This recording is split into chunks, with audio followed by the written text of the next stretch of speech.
Hello everyone, Trevy the Great here again with another awesome War Machine battle report. I'm doing more War Machine, played a bunch of games the other day and getting some battle reports out so you guys can see what I've been doing. It's very exciting. My awesome Cryx are in my local game store to beat some face, and that's what they've been doing lately. So let's dive right into this here battle report.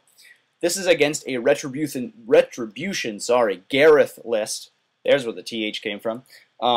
Garryth is a mage, hunter, arcane, assassin, vampire, elf guy who does crazy shenanigans with swords that are also guns. So I gotta watch out for my caster because that guy can just jump over everybody and just cut some jugular veins with his awesome knives and kill me real quick. So what my opponent has besides Garryth is one Retribution Warjack. Sorry I forgot the name. I'm bad with names. Basically, my opponent just took him because he's free. It's just a light warjack, and he has an Arcanode, so he can cast some spells through it. Although, as I understand it, Garryth does not have a lot of offensive spells that are really good to cast. But where my opponent's the real meat of his forces is one Mage Hunter Strike Force. It's a bunch of guys with little crossbows that shoot at my guys and kill them all because they're really awesome at shooting. And then a big unit, full-size unit of Dawnguard Sentinels. These guys are big guys with huge double-handed swords that have reach and weapon master and a bunch of crazy special rules. They can just scythe me down like a farmer scything wheat. So besides that, my opponent also has one Mage Hunter Assassin who is a solo who just basically runs around and assassinates mages and hunts them, which is pretty cool. And then Iris. I've heard it pronounced both ways, Eris or Iris. I like Iris because I play a character in a role-playing game called Eris, and it gets very confusing when people are talking about Eris and Iris and Iris and Eris, and I'm like, I can't deal with it. But he's got Iris. She's another Mage Hunter character, so you can sort of see the theme of this force. She basically runs around and disrupts warjacks and pops points of damage off people, and is awesome at just causing a bunch of havoc. And she's very hard to hit as well. She has a good defense value because she's very agile and very fast. My list is a little different from last time because my opponent was actually a couple points under last time, so I decided to take some units out. What I have is a Slayer, just like last time, just to eat up points, and because the model's really awesome. A Scarlock, which hangs out with Deneghra to cast some of her spells. A big unit of 8 Bane Thralls, 6 plus the unit attachment. And then I have one Defiler Bonejack, one Death Ripper Bonejack. The Defiler has a sludge cannon. I like to think of it as a flamethrower because flamethrowers are cooler than sludge cannons. I don't like the fact that Cryx Bonejacks spew sewage out of their faces. So it's going to be a flamethrower for today. As well as a Necrotech and his little scrap thrall buddy. I call him a Bombi because he's a zombie with a bomb. And then Lord Tartarus, who's going to hang out with the Bane Thralls and try to make some new Bane Thralls out of all that juicy elf meat on the other side of the board. So here's the deployment, pretty standard. We both just set up on our respective sides, and we'll do some awesome maneuvering when we get close to each other. So let's dive right into the first turn. So here is the end of the first turn. Sort of shuffled some models around. Tartarus and his Bane Thrall buddies are going to go around the left flank there. They're going to try to do some damage to those Mage Hunter Assassins before they can get in and kill some of my important solos like my Necrotech and maybe even do some damage to my caster. And then the plus side is if Tartarus gets in there and starts doing damage, he's going to make Bane Thralls out of those guys. And because he's got a bunch of damage and a good melee attack and Weapon Master, he'll be able to kill them really easily. Plus Thresher and Reach make it awesome for him. So he can just go in there, kill 2 or 3 guys, and just make free Bane Thralls that can then actually fight the actual the problem units in my opponent's army. My opponent did move up with most of his stuff. He moved up with his Mage Hunter Assassin into those ruins in the center there. Although I was able to cast Venom through my Arcanode right there, my Death Ripper, which ended her life pretty quickly. My opponent moved her up to try to sort of force me to react to it, possibly get my guys closer, so that they might be in charge range of his Light Jack or his Dawnguard.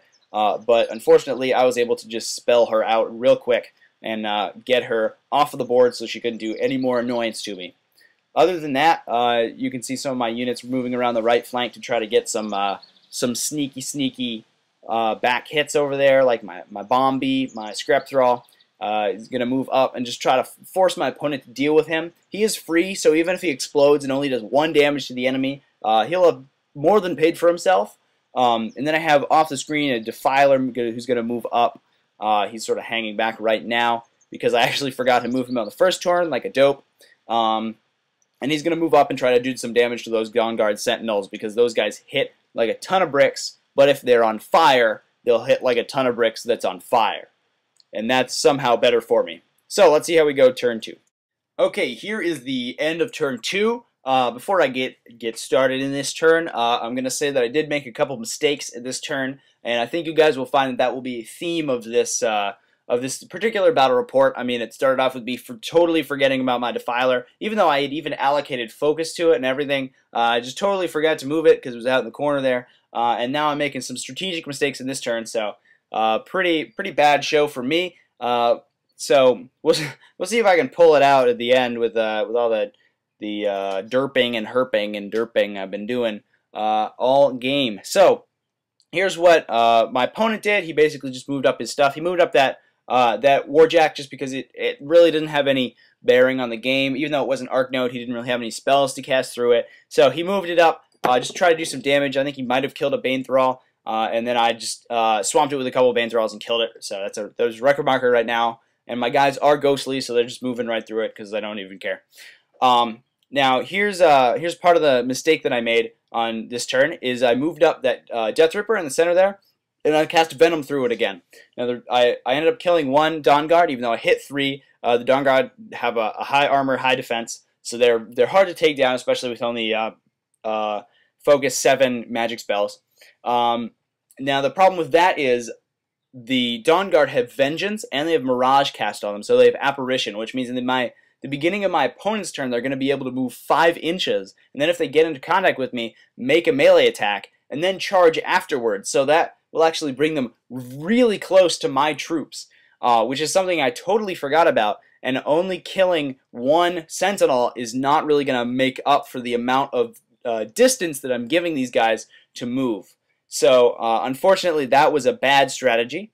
The second thing I did wrong was I charged Tartarus into the unit of Mage Hunters. Now Mage Hunters are easy to kill with Tartarus. I did kill one of them and he turned into a little Bane Thrall who's standing behind Tartarus. I'm actually proxying my opponent's models as Bane Thralls right now because I don't have enough Bane Thralls to represent all the Bane Thralls that I'm generating from them. So I did kill one of them. I could have killed more. I'd rolled pretty poorly, but you know, what can you do? It is a dice game after all. But what this is going to allow my opponent to do is with that 5-inch move in the maintenance phase, and then with his I believe 8 or 9-inch charge with those Sentinels, he's going to be able to easily get in contact with Tartarus and just kill him outright, which means I'm not going to be able to use his abilities for the rest of the game if he gets killed. So that is a big deal for me because that's going to seriously hinder my Bane Thralls in that they won't be able to get his curse ability and they won't be able to replenish their numbers with his death toll. So we'll see how it goes in turn 3 with all those mistakes. So this is the end of turn 4. I think I totally forgot to take a picture of turn 3 because I was forgetting a lot of things. But I'll tell you what happened because it was a pretty impressive display of just forgetting what your rules are.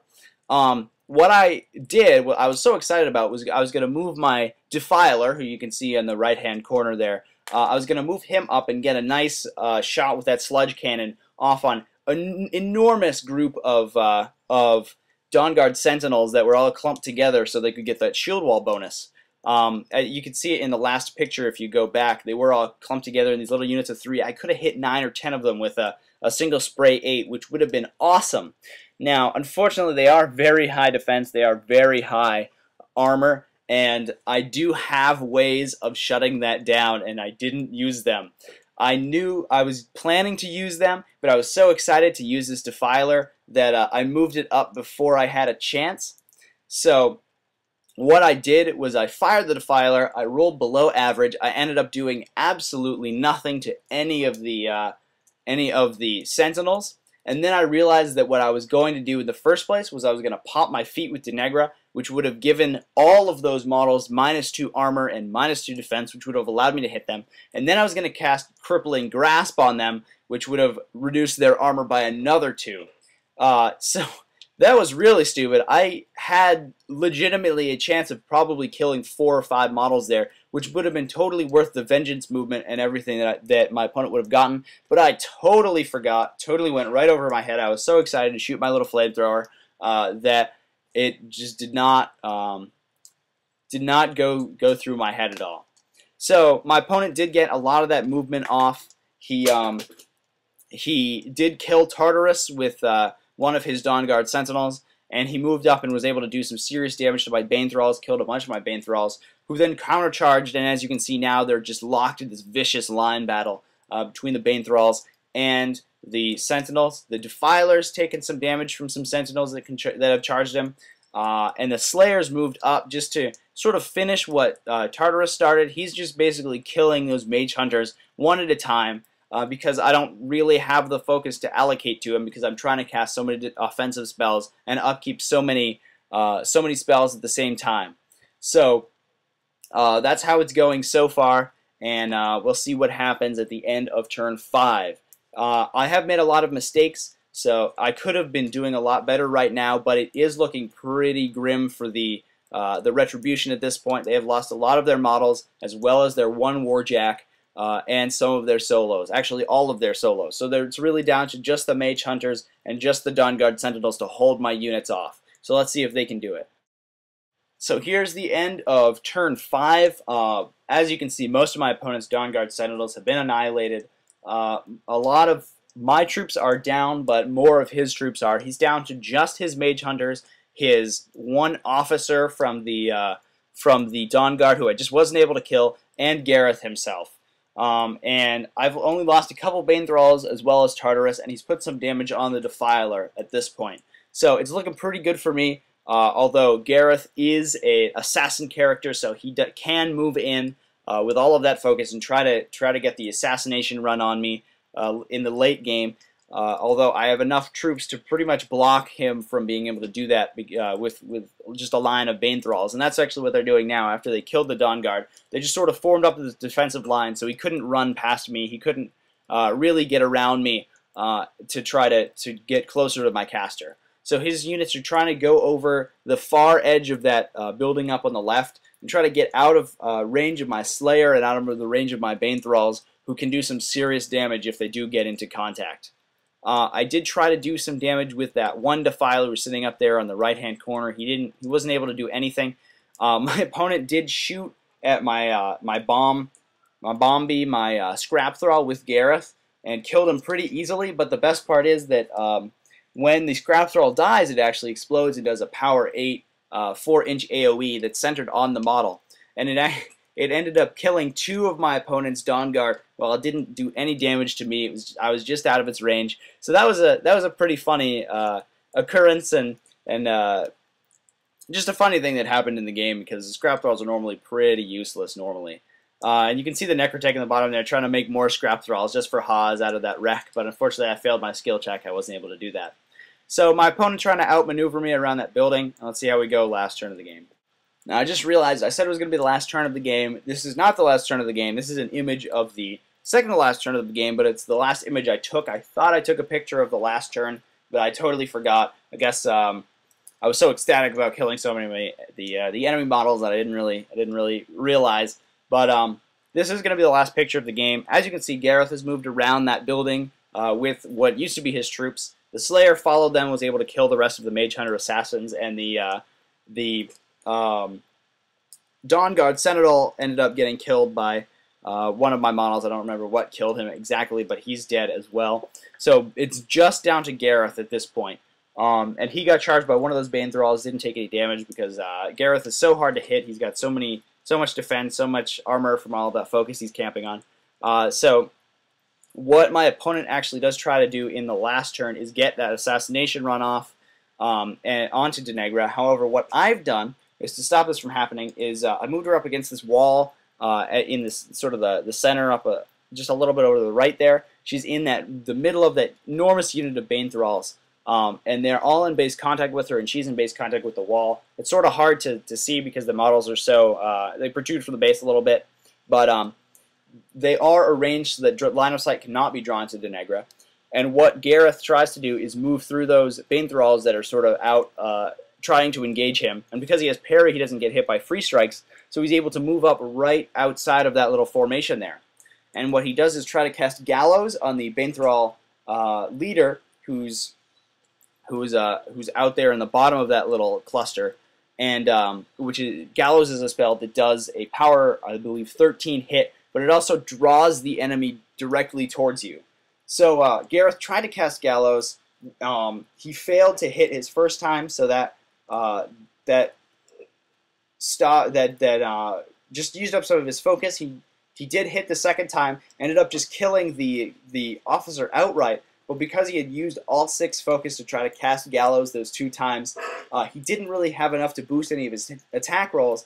And while he did shoot at Deneghra, he wasn't able to do enough damage to kill her. So Deneghra survived, and my opponent decided to concede the game there because I did have a number of Bane Thralls that were just looking at Garryth, just salivating, ready to charge him, especially with no focus on him, as well as that Death Ripper was in charge range. And the Slayer, I think, could have gotten into charge range as well, especially if I cast Ghostly on it. So there was just really nothing that my opponent could have done at that point. Garryth was about to get swamped, and so he just decided to end the pain there. So it was a good game to my opponent. It took a long time, and I think that was mostly my fault. I didn't play the game to my utmost ability. Obviously, I made a lot of mistakes during the game. I obviously could have ended this game probably on turn 4 or so if I had remembered to do my actions in the correct order. I would have wiped out all of those Dawnguard Sentinels with my spells, and I would have been able to just roll right through and right onto Garryth with my Bane Thralls. And I totally herped and derped and wasn't able to do anything. So the game took as long as it did, but it was an exciting game for what it was, and really taught me, not to make mistakes and really to think about what my turn was going to do before I made my actions. So I hope you all had a deal of enjoyment watching this report, and you all learned what not to do in War Machine, which is screw up. So there it is. Everybody have a great day. Thanks for watching. See you later.